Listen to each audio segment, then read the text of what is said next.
साहब डॉक्टर साहब वो की तुसी बैठ के अगे शेर सुनाते को तेरी उम्मीद तेरा इंतजार करते हैं ऐ सनम हम तो सिर्फ तुमसे प्यार करते हैं किस तरह सी तेरी उम्मीद हम तुमसे प्यार करते हैं तेरी उम्मीद हम तुमसे याद करते हैं तेरी उम्मीद हम तुमसे याद करते हैं तो हम तेरी उम्मीद तुमसे बात करते हैं हम तेरी उम्मीद तेरा इंतजार करते हैं ਇਹਦਾ ਮਕਸਦ ਕੀ? ਇਹਦਾ ਮਕਸਦ ਹੈ ਇਹ ਵੀ ਹਮ तुमसे ਉਹ ਤੇਰਾ ਸਾਡੇ से प्यार ਸਾਨੂੰ ਕਰਦੀ ਸੀ ਤੇ ਅਸੀਂ ਉਹਦੇ से प्यार क्यों नहीं करते हम उनसे प्यार करते करना ਚਾਹੀਦਾ ਸੀ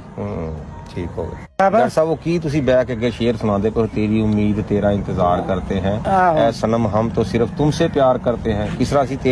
तेरी उम्मीद हम तुमसे प्यार करते हैं तेरी उम्मीद हम तुमसे याद करते हैं तेरी उम्मीद हम तुमसे याद करते हैं तो हम तेरी उम्मीद तुमसे बात करते हैं हम तेरी उम्मीद तेरा इंतजार करते हैं ਇਹਦਾ ਮਕਸਦ ਕੀ? ਇਹਦਾ ਮਕਸਦ ਹੈ ਇਹ ਵੀ ਹਮ तुमसे ਉਹ ਤੇਰਾ ਸਾਡੇ से प्यार ਸਾਨੂੰ ਕਰਦੀ ਸੀ ਤੇ ਅਸੀਂ ਉਹਦੇ से